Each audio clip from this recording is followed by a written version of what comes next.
ഫൈനാൻസിൻ്റെ ലോകത്തിൽ എന്ത് ചെയ്യണമെന്നുള്ളത് പോലെ തന്നെ പ്രധാനമാണ് എന്ത് ചെയ്യരുത് എന്നുള്ളതും. ഇന്നത്തെ വീഡിയോയിൽ നാം നോക്കാൻ പോകുന്നത് കണ്ണൂർ അന്താരാഷ്ട്രീയ വിമാനത്താവളത്തിൻ്റെ ഓഹരി ഞാൻ വാങ്ങുമോ ഇല്ലയോ എന്നുള്ളതാണ്. എൻ്റെ പേര് അശ്വിൻ അലോറ, ഞാനൊരു ഫൈനാൻസ് സ്റ്റുഡൻ്റാണ്. ഇന്നത്തെ വീഡിയോയിലേക്ക് എല്ലാവർക്കും സ്വാഗതം.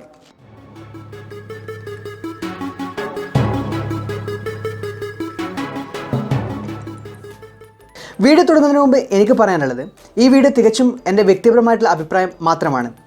സാധാരണക്കാരായ ആൾക്കാർ കഷ്ടപ്പെട്ടുണ്ടാക്കിയ പണം കണ്ണൂർ അന്താരാഷ്ട്രീയ വിമാനത്താവളത്തിൻ്റെ ഓഹരിയിൽ നിക്ഷേപിക്കണമോ എന്നുള്ളത് മാത്രമാണ് നമ്മൾ ഈ വീഡിയോയിലേക്ക് കൂടി അനലൈസ് ചെയ്യാൻ പോകുന്നത്. നമുക്കറിയാം, നിക്ഷേപത്തിൻ്റെ കാര്യം വരുമ്പോൾ എപ്പോഴും വികാരത്തേക്കാൾ നമ്മൾ നോക്കേണ്ടത് വിവേകമാണ്. നിങ്ങളുടെ കയ്യിൽ ഒരുപാട് പണമുണ്ട് എങ്കിലും ആ പണം ഒരുപാട് വർഷത്തേക്ക് ആവശ്യമില്ല എങ്കിലും നിങ്ങൾ നല്ല രീതിയിൽ തന്നെ റിസ്ക് എടുക്കാൻ തയ്യാറുള്ള ഒരു വ്യക്തിയാണ് എങ്കിലും തീർച്ചയായിട്ടും കണ്ണൂർ ഇൻ്റർനാഷണൽ എയർപോർട്ടിൻ്റെ ഷെയർസ് നിങ്ങൾക്ക് വാങ്ങാവുന്നത് തന്നെയാണ്. പക്ഷേ നിങ്ങളൊരു സാധാരണക്കാരനാണ് എങ്കിലും അതുപോലെ തന്നെ നിങ്ങൾക്ക് പണം, നിങ്ങളുടെ ആ ഇൻവെസ്റ്റ്മെൻറ്റ് പണം എപ്പോഴും ഏത് നിമിഷത്തും ആവശ്യമായിട്ട് വരാനുള്ളൊരു സാഹചര്യമുണ്ട് എങ്കിലും തീർച്ചയായിട്ടും നിങ്ങൾ ഇൻവെസ്റ്റ് ചെയ്യുന്നതിന് മുമ്പ്, കിയാലിൻ്റെ ഷെയർസിൽ ഇൻവെസ്റ്റ് ചെയ്യുന്നതിന് മുമ്പേ ഓർക്കേണ്ട സുപ്രധാനമായിട്ടുള്ള 4 കാര്യങ്ങളുണ്ട്. അവ എന്തൊക്കെയാണ്? ഒന്നാമത്തേതും വളരെ പ്രധാനമായിട്ടുമുള്ള ഒരു കാര്യം, കണ്ണൂർ അന്താരാഷ്ട്രീയ വിമാനത്താവളം നിർമ്മിച്ചിരിക്കുന്നത് PPP മോഡലിലാണ്, അതായത് പബ്ലിക് പ്രൈവറ്റ് പാർട്ട്ണർഷിപ്പ് എന്ന വ്യവസ്ഥയിലാണ്. അതുകൊണ്ട് തന്നെ നമുക്കറിയാം, ഓഹരി വിപണിയിൽ ഒരു കമ്പനിയുടെ ഷെയർസ് ലിസ്റ്റ് ചെയ്യപ്പെടണമെങ്കിൽ അല്ലെങ്കിൽ ട്രേഡ് ചെയ്യപ്പെടണമെങ്കിൽ ആ കമ്പനി പൂർണ്ണമായിട്ടും പബ്ലിക് കമ്പനി ആയിരിക്കണം എന്നുള്ളതാണ്. പക്ഷേ കണ്ണൂർ ഇൻ്റർനാഷണൽ എയർപോർട്ട് ഒരു PPP മോഡലായതുകൊണ്ട് തന്നെ സ്റ്റോക്ക് എക്സ്ചേഞ്ചിൽ ലിസ്റ്റ് ചെയ്യപ്പെടാനുള്ള സാധ്യതകൾ വളരെ വിരളമാണ്. ഈ ഒരു കാര്യം കൊണ്ട് തന്നെ നമ്മൾക്ക് ഇൻവെസ്റ്റേഴ്സിന് കണ്ണൂർ ഇൻ്റർനാഷണൽ എയർപോർട്ടിൻ്റെ ഓഹരികൾ വിൽക്കുന്നതിന് ഒരുപാട് പ്രയാസങ്ങൾ അനുഭവിക്കേണ്ടി വരും. കാരണം നമ്മൾ ഈ പൊട്ടൻഷ്യൽ ബയേഴ്സിനെ, അതായത് നമ്മൾക്ക് വിൽക്കാനുള്ള ആൾക്കാരെ കണ്ടെത്തുക പോലുള്ള ഒരുപാട് കാര്യങ്ങൾ നാം തന്നെ ചെയ്യേണ്ട ഒരു കാര്യമുണ്ട് എന്നുള്ളത് നിങ്ങൾ ഓർക്കേണ്ടതാണ്. മാത്രമല്ല, എൻ്റെ വ്യക്തിപരമായിട്ടുള്ള അറിവിൽ ഇന്ന് ഇന്ത്യയിൽ ഒരൊറ്റ എയർപോർട്ടിൻ്റെ ഓഹരി പോലും ഓഹരി വിപണിയിൽ, അതായത് BSEയിലോ NSEയോ പോലുള്ള സ്റ്റോക്ക് എക്സ്ചേഞ്ചുകളിൽ ലിസ്റ്റ് ചെയ്തിട്ടില്ല എന്നുള്ള കാര്യം കൂടി നിങ്ങൾ തീർച്ചയായിട്ടും ഓർക്കേണ്ടതാണ്. രണ്ടാമത്തെ കാര്യം, കണ്ണൂർ ഇൻ്റർനാഷണൽ എയർപോർട്ടിൻ്റെ ഓഹരിയിൽ നിക്ഷേപിച്ചതിന് ശേഷം നമുക്ക് ലഭിക്കുന്ന വരുമാനത്തെക്കുറിച്ചാണ്. നമുക്കറിയാം, എൻ്റെ ഒരു പേഴ്സണൽ കാൽക്കുലേഷൻ പ്രകാരം ഒരുപാട് വർഷത്തെ കാത്തിരിപ്പെങ്കിലും നമുക്ക് ആ ഒരു ഓഹരിയിൽ നിന്നും റിട്ടേൺസ് ലഭിച്ചു തുടങ്ങാൻ വേണ്ടിവരും എന്നുള്ളതാണ് വാസ്തവം.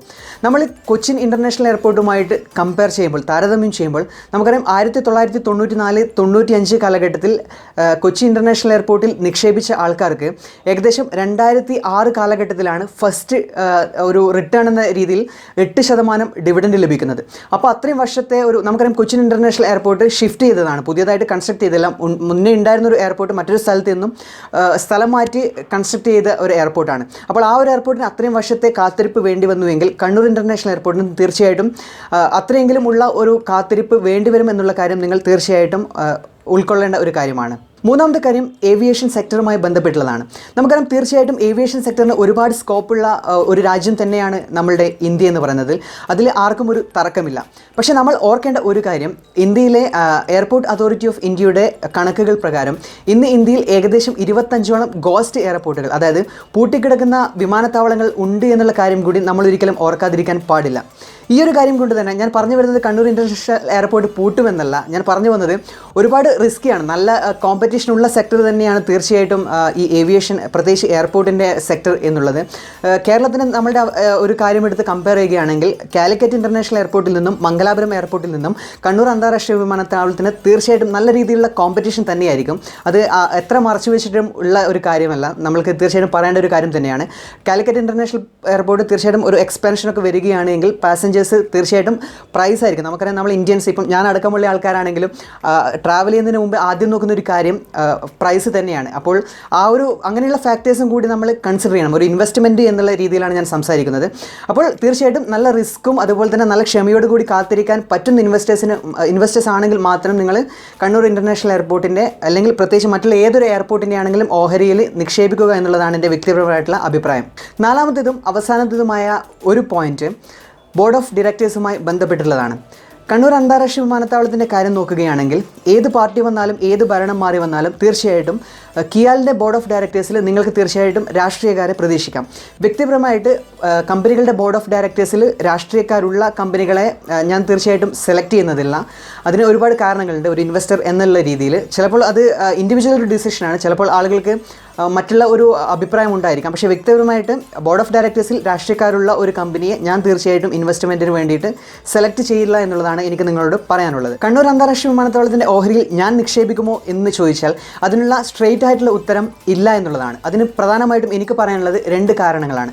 ഒന്നാമത്തേത്, ഒരുപാട് പൈസയൊന്നുമില്ലാത്ത, എന്നാൽ പൈസയ്ക്ക് എൻ്റെ കയ്യിലുള്ള പൈസയ്ക്ക് തന്നെ എപ്പോഴും വേണമെങ്കിലും ആവശ്യം വരാവുന്ന ഒരു സാധാരണക്കാരനാണ് ഞാൻ. അതുകൊണ്ട് തന്നെ ഇത്രയും ലോങ് ടേമിലേക്ക് ഉള്ള ഒരു നിക്ഷേപം നടത്താൻ ചിലപ്പോൾ എനിക്ക് പറ്റിയെന്ന് വരില്ല. രണ്ടാമത്തെ കാരണം, നമുക്കറിയാം ഇപ്പോൾ ഇന്ത്യയിൽ BSEയിലും NSEയിലുമുള്ള സ്റ്റോക്കുകളുടെ എണ്ണം മാത്രം, ലിസ്റ്റ് ചെയ്ത സ്റ്റോക്കുകളുടെ എണ്ണം മാത്രം ഏകദേശം 6000-ന് മുകളിലാണ്. ആ സ്റ്റോക്കുകൾ നമ്മൾ സെലക്ട് ചെയ്യുന്നതുകൊണ്ടുള്ള ഏറ്റവും പ്രധാനപ്പെട്ട ഗുണം എന്ന് വെച്ചാൽ ഏത് സമയത്തും നമുക്ക് നമ്മളുടെ ഓഹരികൾ മറ്റുള്ളവർക്ക് വിൽക്കാൻ വലിയ പ്രയാസങ്ങളൊന്നും ഇല്ല എന്നുള്ളതാണ്. മാത്രമല്ല പല കമ്പനികളും ഇപ്പോൾ IOC ആണെങ്കിലും അല്ലെങ്കിൽ ഇൻഫോസിസിൽ ആണെങ്കിലും പോലെയുള്ള അങ്ങനെയുള്ള പല കമ്പനികളും നല്ല രീതിയിലുള്ള ഡിവിഡൻഡുകളും പ്രൊവൈഡ് ചെയ്യുന്നുണ്ട്. അപ്പോൾ ഇങ്ങനെയുള്ള ഒരുപാട് കാരണങ്ങൾ ഉള്ളതുകൊണ്ട് തന്നെ ലിസ്റ്റ് ചെയ്യപ്പെടാൻ സാധ്യതയില്ലാത്ത ഒരു കമ്പനിയെ ഇങ്ങനെയുള്ള ഒരുപാട് പേപ്പർ വർക്കുകളും ഒക്കെ ഉള്ളതുകൊണ്ട് ഞാൻ വ്യക്തിപരമായിട്ട് സെലക്ട് ചെയ്യില്ല എന്നുള്ളത് കൂടി ആണ് എനിക്ക് പറയാനുള്ളത്.